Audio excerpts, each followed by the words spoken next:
Good morning. My name is Huntyr Schwegman, and welcome back to the continued Spotlight on Education presented by Neosho County Community College, where we highlight various programs and events happening each week at NCCC.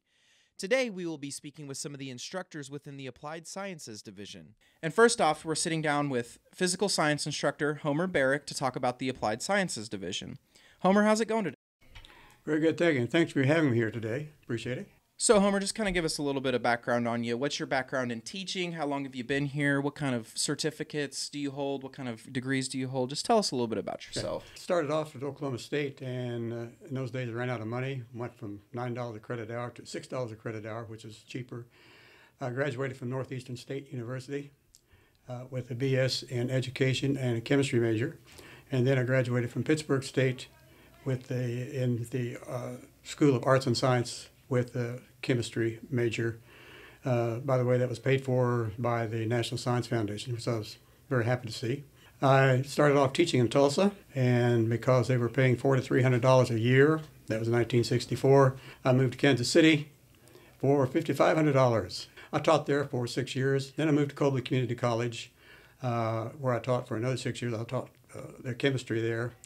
And then I came here in 1976 as the Dean of Students and retired as a Dean of Students. But in 1995, there were no jobs open at that time for chemist people like me. So I went to work for the local high schools. In about 1998, somewhere in that year, the college asked me if I would teach some courses for them as adjunct. And so I started teaching adjunct. So I've been overall about 40 some odd years working for Neosho County Community College. Yeah, that's great to hear. So what kind of other things have you done in your career that are kind of part of your area of science but outside of teaching? Well, while I was at Colby, I did some work for a company that did chroming and galvanizing of metals and helped them in some of their areas as a chemist. But that was pretty much it. So mostly I'm an academic chemist. Let's look a little bit at your classes. On a typical day, what kind of things do your classes normally do, either in the classroom setting, like in the lecture, or in the lab setting?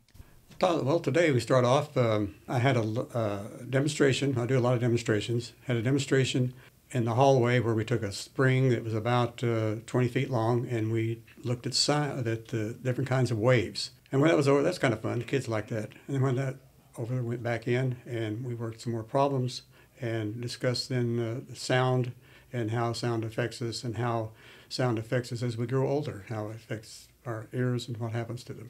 Yeah, you mentioned they're doing some demonstrations. Is that something you like to typically do? What are some kind of the philosophies you like to bring into teaching when it comes to things like that? One of the main things, now this is a course where the students will probably not take another course in science. Now many of them have had a good background in science, but many of them don't. So what I want to do is to give them some information, some training in areas of chemistry and physics that will help them to be good voters. So when they get out and some politician starts telling them something that's not true about our environment or whatever, they know better, and they can vote then as a good citizen. And also just to help them on just everyday things. I try to make sure that what we cover, we're talking about everyday things. For instance, if we're talking about levers, like in physics, okay, what kind of levers in physics you use? Well, we use a hammer, you use pliers, and those kind of things I do. Try to make sure that they understand that how much science is dealing with their everyday lives. Yeah, so that's interesting. It sounds like you're not just trying to get people to pass the class and learn not just learn the material. So what kind of other ways do you think that your teaching impacts students' everyday life, and how do you get that across to them and really show them that this is important in life outside of school? I want to have them to understand that science is important to them. Every day something's going to come to their lives. They need to talk about science. Another thing, over the years I've talked to parents about their children, and the parents would say, "Oh, I hated math. I didn't do well in math, and so Johnny didn't do well in math." Well, they were projecting their thoughts onto their children. And so what I'd like to do is when I try to do in this class is to make science fun, so that hey, you know what? The students say, "You know what? That wasn't too bad. That's kind of fun." And so they talk to their kids when they have kids, and they say, "You know, I kind of enjoyed science. Maybe you should too." And so that's one of the main things I want to see, besides making them good citizens, good voting citizens. Well, Homer, thank you so much for your time today. I really appreciate you sitting down to talk a little bit about the Applied Sciences Division. Thank you very much.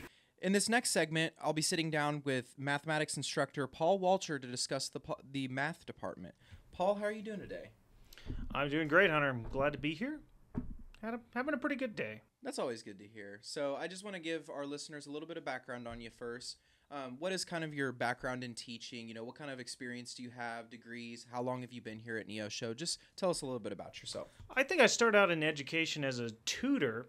It was an easy job when I was starting out college. After that, I did graduate teaching for a bit at WSU, and I did adjuncting at a small technical college in Wichita for a few years. And then this is my first full-time job. I've been here 12 years. Can you tell us a little bit about your background in math? You know, do you have any kind of specialized training? Have you kind of picked up some specialized things over the years? You know, just give us a little bit on that. I mean, my math education it wasn't the first career path I really chose. I was doing computer science, and I kind of got to the point in my education of that where I enjoyed the creative aspect of it, but not really any of the actual work, the grading, the programming, finding bugs, that kind of thing.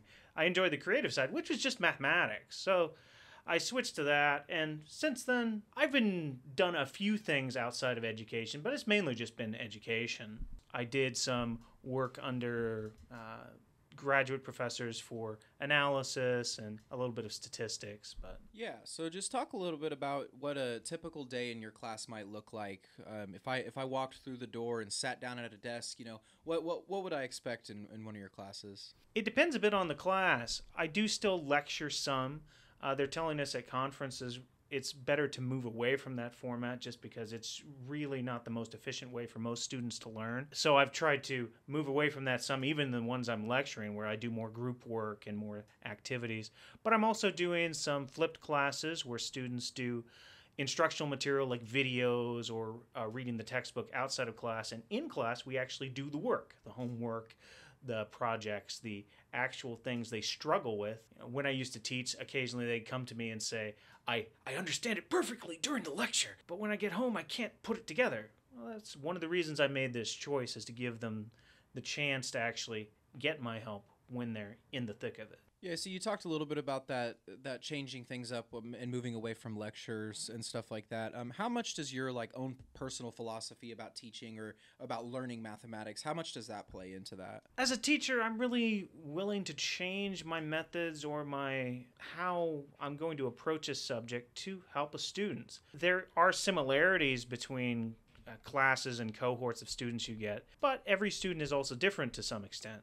As an educator, I basically have three roles. I have the bare minimum level of presenting information. I've also got facilitator, which is where most of us, especially at community college, spend most of our time, is helping students either understand things that we presented or attending sometimes to some emotional needs too, because sometimes you're not ready to think mathematically because you've just got so much going on in your life. It's just different things are in the facilitating role. And then the last one is just assessment, which is, there's a little bit of education in that, but that's more bureaucratic. You have to make sure someone's learned the thing you've presented to them and helped them learn. Yeah, so the obvious thing when we talk about getting into classes like this is learning the material and passing the class. But what are some other things that you try to teach your students outside of the direct material that's in the book or in the problems? I do want to encourage curiosity. A lot of the best learning you get in any subject is when you have a sudden question that's not obviously answered by the material, or maybe not even necessarily directly from the material. It's just a bouncing off point. And often those are the best avenues to generate new learning, new ways of thinking about things. So if a student has a question that I don't know the answer to, a lot of times I'm pretty excited because it gives me a chance to teach something I've never taught before, or an even bigger blessing to me, learn something I've never learned before. So the real thing I hope students will learn from any of us here teaching at a community college is just never stop learning. That's something that will be useful their entire life. And a big one is being humble enough to know when you don't know something and to admit it, because that's when learning can happen. You mentioned there wanting to inspire some curiosity and encouraging people to never stop learning. What are some other ways that your subject can impact students' everyday life beyond the college classroom? Well, math, like most things in general ed, is more about enrichment. You don't necessarily have to be able to write super effectively, speak super effectively, or do many of these things we learn in gen ed to have a fulfilled life. But they all will enrich your life in different ways and give you a leg up in some things. You know, math is so deeply at the heart of our technological society. You know, everything from the design of the microphone I'm using to the car I use to the computer programs that run my phone have math underpinning, have math in the design and in the creation of them.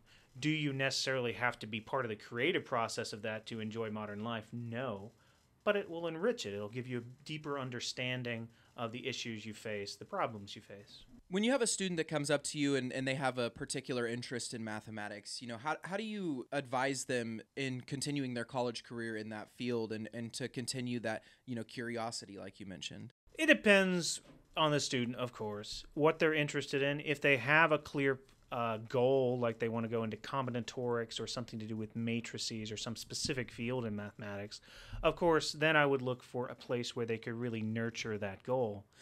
If it's just a general interest, I might just send them to a smaller school where they can just, you know, won't necessarily break their bank and they can still get a bachelor's degree in mathematics and maybe experience more things so then they can go on to grad school and specialize. Really, is the higher you go up in mathematics, just like most fields, the more specialized you're going to be. So if they have an inkling early on, sure, I would send them to one school or another based on that. If not, it's just a matter of where has a decent math program where they can experience a few different things. Well, Paul, that's all the questions I had for you today, so I just wanted to thank you again for stopping in and giving me your time to talk about mathematics today. Thank you, Hunter. It's been a pleasure. Next up, we're sitting down with Dr. Duke Poore, who's an associate professor of chemistry here at Neosho County, to talk a little bit more about the Applied Sciences Division. Dr. Poore, how are you doing today? I'm doing very well. Fine, thank you. So, Dr. Poore, give us a little bit of background on who you are and what your background in teaching is with your education, your experience, things like that. I completed my bachelor's degree at Bethune-Cookman College, which is a small liberal arts college in Daytona Beach, Florida. And then I completed my, and that degree was in chemistry. Later, I completed my master's degree at Purdue University with a concentration in analytical chemistry as well as inorganic chemistry. And then in 1996, I received my doctorate in chemistry from the University of South Florida in Tampa, and with a concentration in inorganic and inorganic chemistry. And my teaching experience, I was a teaching assistant at Purdue University between 1987 and 1991. I was a teaching assistant at the University of South Florida from 1992 to 1996. I was an assistant professor at Pensacola Junior College from 1997 to 2002, and I was granted tenure at that school in the year of 2000. Sounds like you've got a pretty long list of accomplishments under your belt, which is great to hear when we're talking about the professors we have here at Neosho County. So outside of just your background in education and what you've done teaching-wise, what are some of the other ways that you've gained experience in the subject of chemistry? I had the privilege and the honor of serving in the United States Army from 2003 to 2023 as an Army biochemist. I was certified in forensic testing of urine for drugs of abuse for service members. That's when someone produces urine in the cup, and we test it for drugs of abuse like marijuana, cocaine, methamphetamine, and the like. I have a black belt in Lean Six Sigma. I'm certified, and that means I'm adept at continuous improvement, continuous process improvement. I'm also certified by the Department of Defense with respect to the physiological effects of alcohol with respect to sexual assault cases. So I've testified in drug cases with drugs of abuse as well as alcohol sexual assault cases. Let's now take a look inside your classroom. So I just want to ask, what does a typical day in your class look like, either in the lecture setting or the lab setting? What are some of the things that students can expect when they're taking a class from you? First of all, I value, as the college does, I value people being on time, being present for class. And then I go into the lecture material or the lab material. If it's lab, I give background material. If it's lab, so I also will give a post-lab quiz for lab. But in the lecture, I'll give background material, and I will try my best to link that material to test questions and learning objectives. Apart from lecturing and just teaching the students the actual materials of the class, what are some of the ways that you try to improve their understanding of chemistry, or what are some of the philosophies that you have about teaching? I try my best to instill in students to go to class, because that's a transferable skill. If they can go to class on time and be engaged, they're more likely to be able to get a really good job and keep that job. I try my best to encourage them to study outside of class, because a lot of times you need additional study time outside of the actual lecture to hone your skills. I encourage students to take study breaks. Take rest breaks. Studying all the time is probably not good for the brain.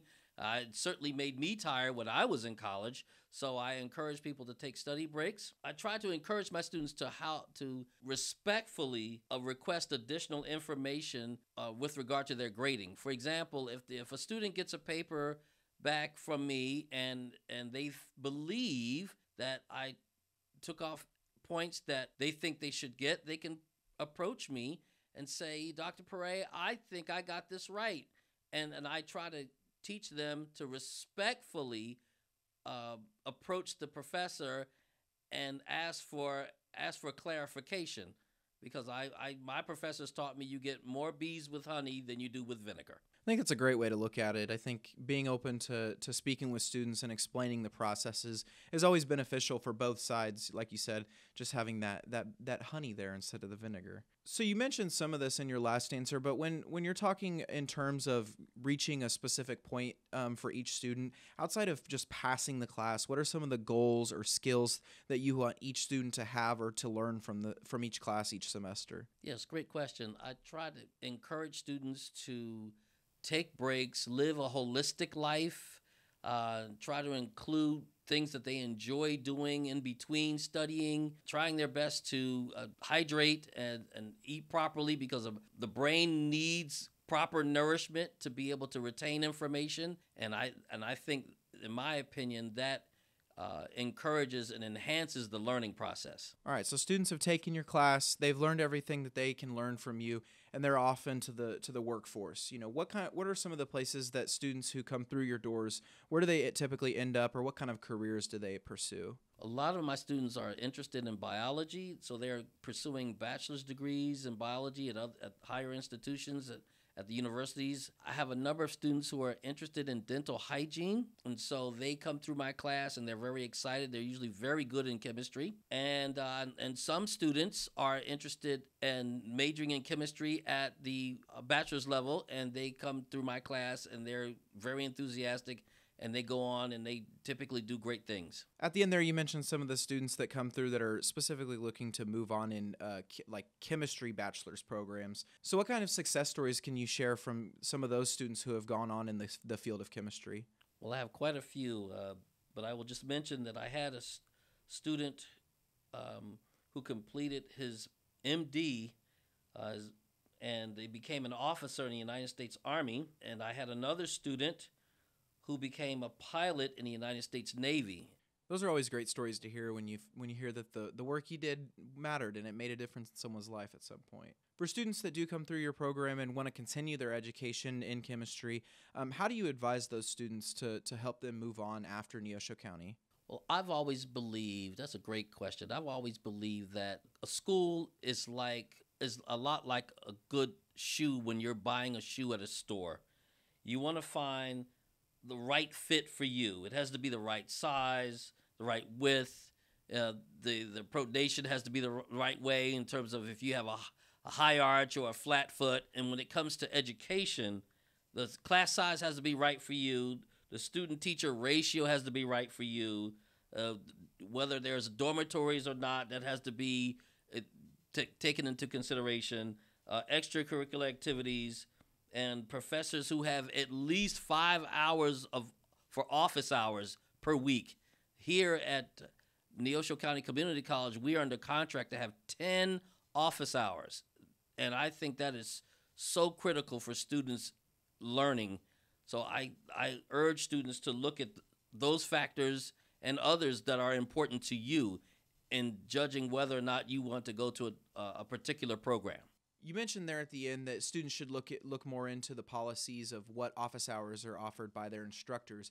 Can you tell me a little bit more about why that's so important for students who come through your program? Office hours are an opportunity for the students to have one-on-one interaction with the professor, be it tutoring or homework or just trying to get a feel for the course.